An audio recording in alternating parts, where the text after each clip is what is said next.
تھے. وہ اقبال نے خطبہ الہ آباد میں کہا، قائد اعظم رحمۃ اللہ نے کہا کہ ہم ٹکڑا زمین کا نہیں لینا چاہتے، ہم تو ایک لیبارٹری بنانا چاہتے ہیں، تجربہ گاہ جہاں چلا کر دکھائیں کہ اسلام پرانا نہیں ہو گیا. یہ اصول اب بھی کارآمد ہے، چلایا ہی نہیں. نمونہ دکھانے کی بجائے الٹا لوگوں کو دکھایا کہ انگریزی دور میں کوئی شرم و حیا تھی، سارا قصہ ہی تباہ ہو گیا. یہ برائیاں تو حکیم صاحب اس زمانے کے کسی وہم و گمان میں نہیں آئی. کوئی سوچ کہ بچیاں ایسی ہو جائیں گی، لڑکے ایسے. یہ یعنی جو لوگ حجاب بھی نہیں کرتی تھی، یہ نہیں کرتی تھی جو آج کل ہے کہ دوڑاؤ ہزاروں کی تعداد میں وہ نکلے پہن کے دوڑ رہی ہیں، اور یہ کہ ان کی حفاظت حکومت کر رہی ہے تاکہ ان کو کوئی جو ہے وہ اس دوڑ میں کوئی مانے نہ ہو. تو یہ ہے جی غلط شہادت. سچی شہادت کی بجائے زبان سے عمل سے دنیا کو بتا رہے ہیں کہ یار یہ کوئی دین نہیں. اب دیکھیں لفظ شہادت جو ہے، شہادت یہ لفظ شہادت کہاں سے آیا ہے؟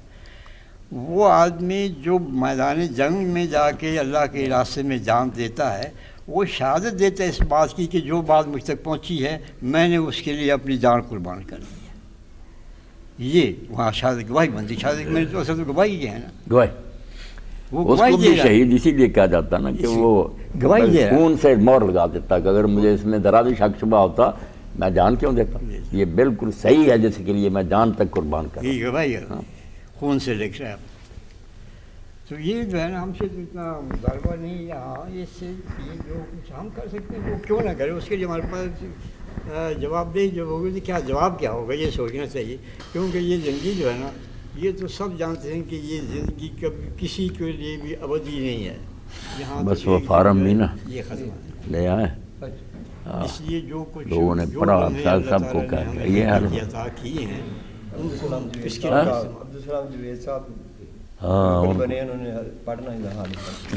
جاوید صاحب نے پڑھنا. ماشاء اللہ آپ اعلان کر دیں نا تو پھر یہ آئیں اور پڑھیں. ماشاء اللہ ماشاء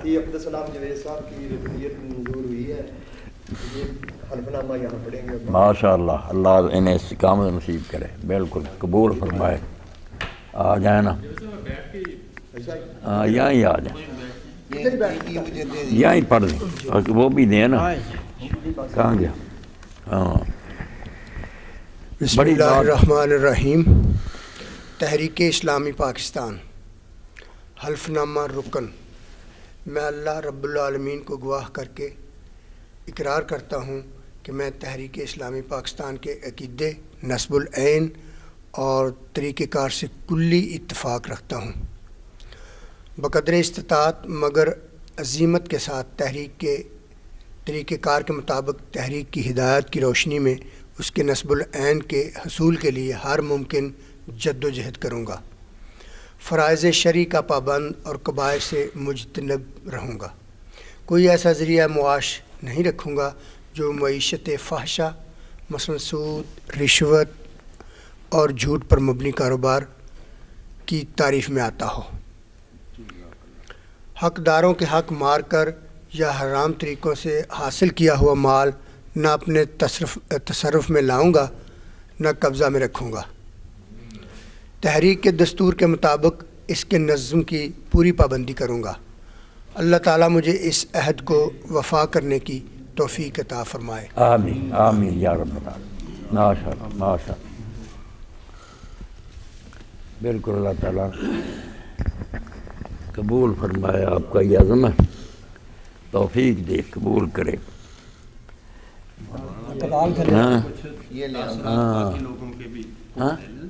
تصورات جن نے پڑھی ہے باقی وہ بھی خود ہی بتائیں نا کس کس نے پڑھی ہے. وہ شاد آپ نے بھی پڑھی ہے؟ میں نے پڑھی، غور پڑھی. ہاں اس میں حافظ صاحب کو بھی دینی ہے شہادت حق. جی شہادت حق کے لیے پہلے تو پورا مکمل ایمان ہونا چاہیے اللہ تبارک و تعالی ذات پر. جو توحید ہے اس کا ایمان، جس کے لیے بہت محنت کی حضور صلی اللہ علیہ وسلم نے.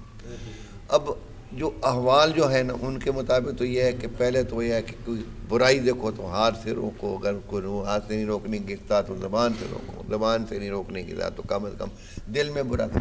مصیبت اب یہ آ پڑی ہے کہ لوگ دل سے کسی بات کو برا سمجھنے سے اچھا سمجھنے لگے. اچھا برا تو کیا سنا، اچھا سمجھتے پھر کہتے بھی کہ اچھا یہ. اب جی یہ جو جیسے ڈاکٹر صاحب نے فرمایا یہ حق کی شہادت جو ہے نا یہ ہمارے ذمہ داری ہمارے گلے میں ایک پڑی ہوئی ہے، اور اس کو ہم کسی سے کوئی مفر نہیں ہے، اس سے کوئی فرار نہیں ہے، یہ ہم نے ادا کرنی ہے، اور نہ کریں گے تو اس کی سزا بھی ہے.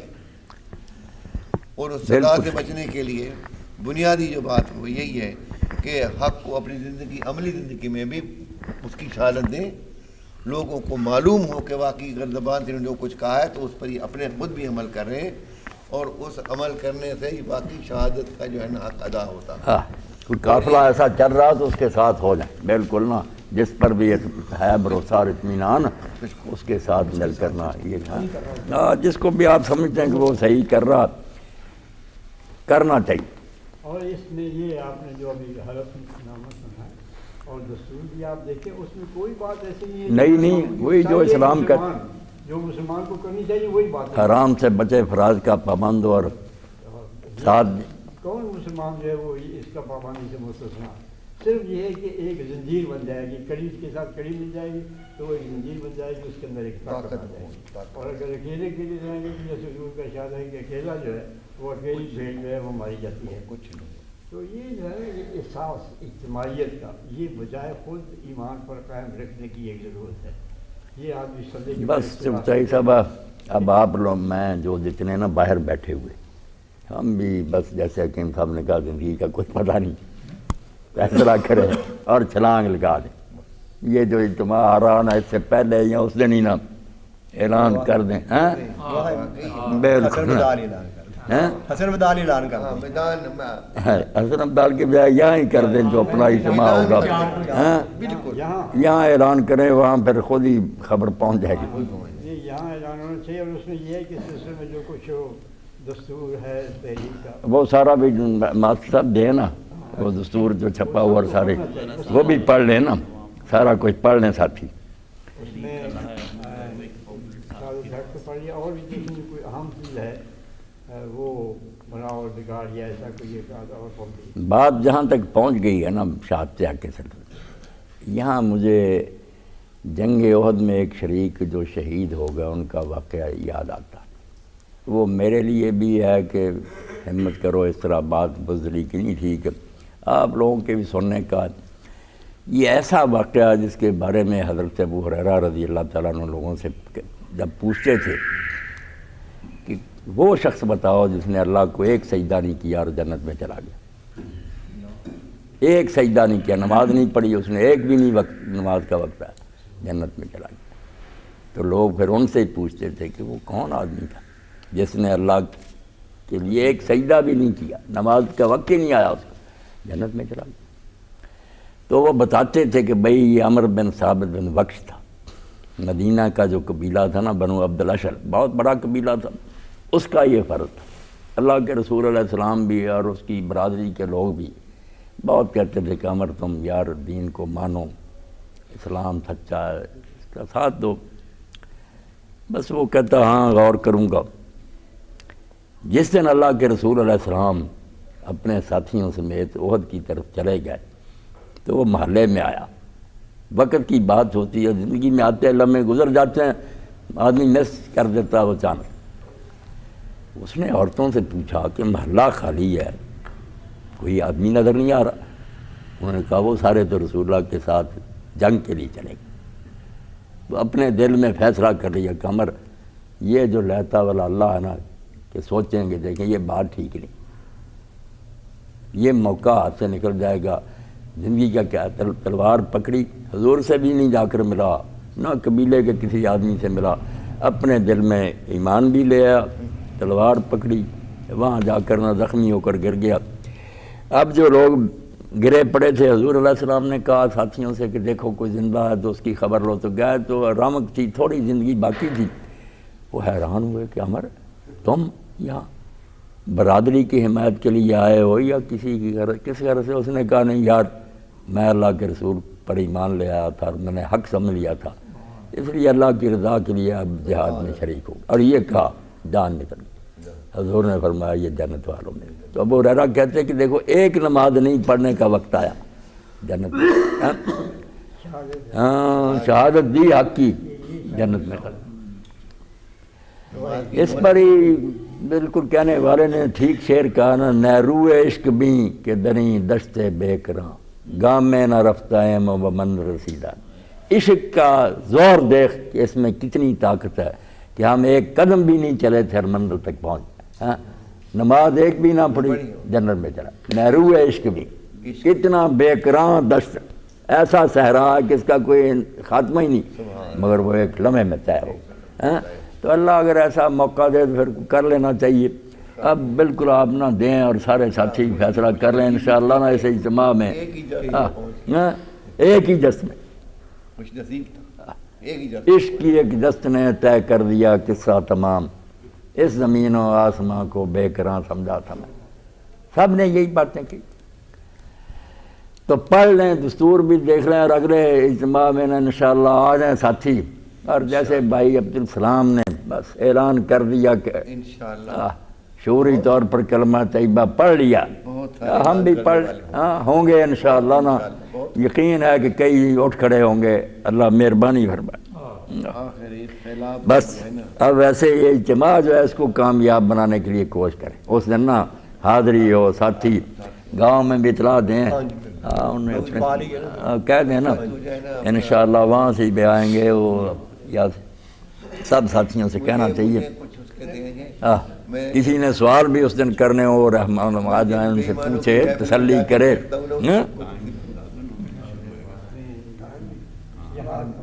9 بجے شروع ہوئے، 9 بجے پورے شروع ہو۔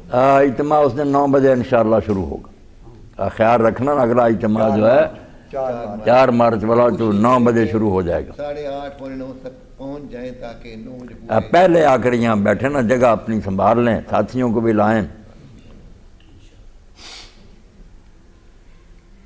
یہ کاشف صاحب شہادت کے بارے میں، ہاں کاشف صاحب، ہاں کاشف بھی بتائے گا کچھ۔ آپ نے بھی تو پڑھا اور کہیں ابھی تھوڑی دیر پہلے مولانا صاحب نے مولانا مودودی رحمۃ اللہ علیہ کا یہ قول نقل کیا کہ جب نظام مزید بگڑا ہوا ہو اور بہت زیادہ بگڑا ہو تو اس وقت شہادت حق کی بہت ضرورت ہوتی، نہ کہ خاموشی ساتھ لینی چاہیے اس وقت۔ تو میری نظر میں اس کی مثال جو ہے وہ ہم سب پر منطبق ہوتی ہے، حالات بھی ویسے ہی ہیں موجودہ، تو ہم سوچتے رہتے ہیں کہ ان حالات میں کس طرح ہم سروائیو کریں گے، کس طرح آگے بڑھیں گے، کیا کریں گے۔ گھر کے بڑے مسائل ہیں، بیوی ہیں، بچے ہیں، بہن بھائی ہیں، ماں باپ ہیں، اپنی جاب ہے، گھر بار ہے۔ تو اس سلسلے میں یہ ایک مثال بڑی زبردست قسم کی مثال ہے۔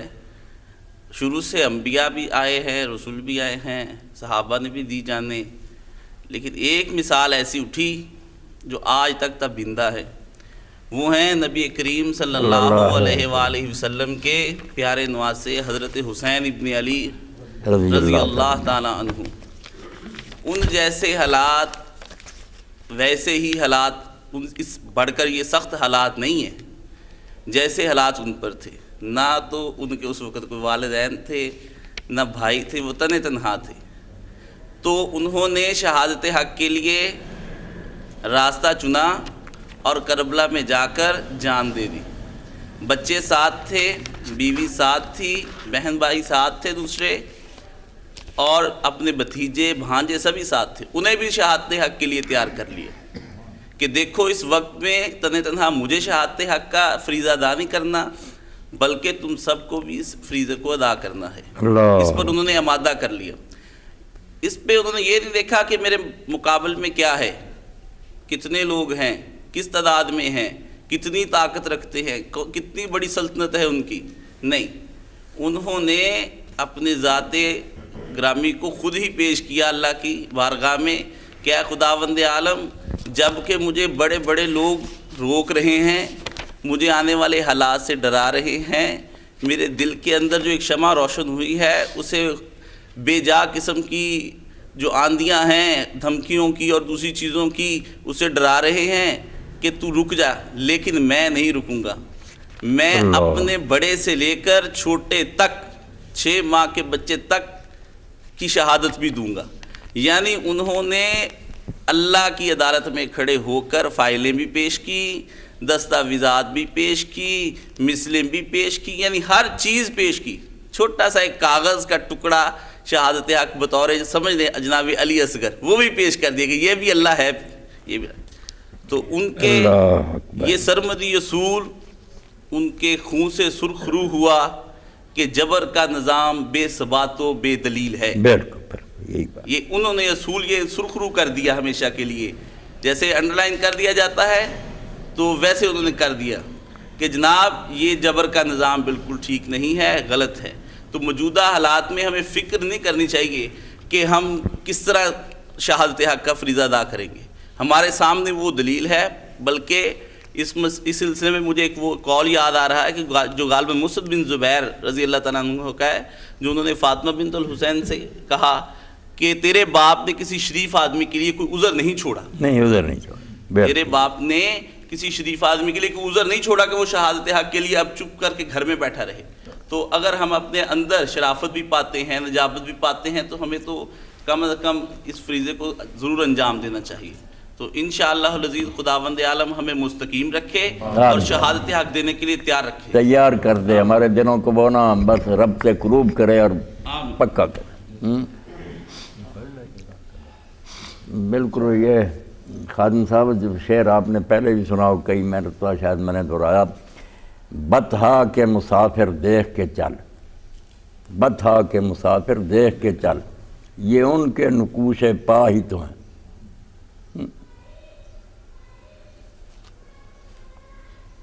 تاریخ کے لالہ زاروں میں از غار حرا تا کرب و بلا، جو بات غار حرا سے شروع ہوئی، کہتا وہ نقشے قدم حضور کے ہی چلتے گئے، آپ بتاتے گئے نا کہ ایسا کرنا جب وقت آئے گا۔ تو حکیم صاحب بھی، انہوں نے حکیم تھرم صاحب نے یہ نظم اسمتہ لکھی ہے، دین کا عنوان حسین، تو اس میں لکھتے ہیں جو سلسبیل غار حرا سے رواں ہوئی، جو سلسبیل غار حرا سے رواں ہوئی، ہے کربلا میں اس کا نگہبان بھی حسین، تیغوں کے سائے میں بھی نمازیں ادا ہوئیں، ہے کربلا میں ایسا مسلمان بھی حسین، گھر بار بھی نثار ہے اولاد بھی نثار، راہ خدا میں جس کی وہ ذیشان بھی حسین، جان دے کے جس نے لوگوں کو جینا سکھا دیا، وہ زندگی کا چشمہ فیضان بھی ہے حسین، حب حسین حب رسالت کی ہے دلیل، گویا نبی کے پیار کی میزان بھی حسین، ہے آج گرم ریت پر وہ جسم لخت لخت، تھا دوش مصطفیٰ پہ وہ ذیشان بھی حسین، میری حیات سرو اسی نام کے طفیل، میرے لیے نجات کا سامان بھی حسین۔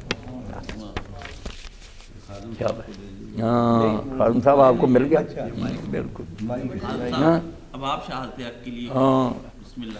خادم صاحب ہی ہمارے قائد ہوں گے، ملازمت کا کوئی سلسلہ ہے نا ان کا، کیا کریں، لوگ سب پھنسے ہوئے۔ کی باتیں سن کر یہی سوچ رہا تھا کہ میں دفتری ماحول میں، جس دفتری ماحول میں نوکری کر رہا ہوں، نوکری کر رہا ہوں، وہ مطلب اتنا میں مضبوط یا اتنا حضرت امام حسین کے نام کی نسبت ہے جو بار بار شرم دلاتی ہے، میں ان سے سنکرونائز نہیں کر پا رہا۔ ڈیولپمنٹ میں ہوں، وہاں اوپر نیچے کرپشن، نیچے والوں کی کرپشن سے تو بندہ آئسولیٹ ہو جاتا ہے کہ بھائی جہنم میں جاؤ، جو مرضی کرو، مجھے کام تو دے دو۔ اب اگر اوپر والے بھی وہ کرپٹ ہی میسر ہو جائیں تو ہم کیا کریں؟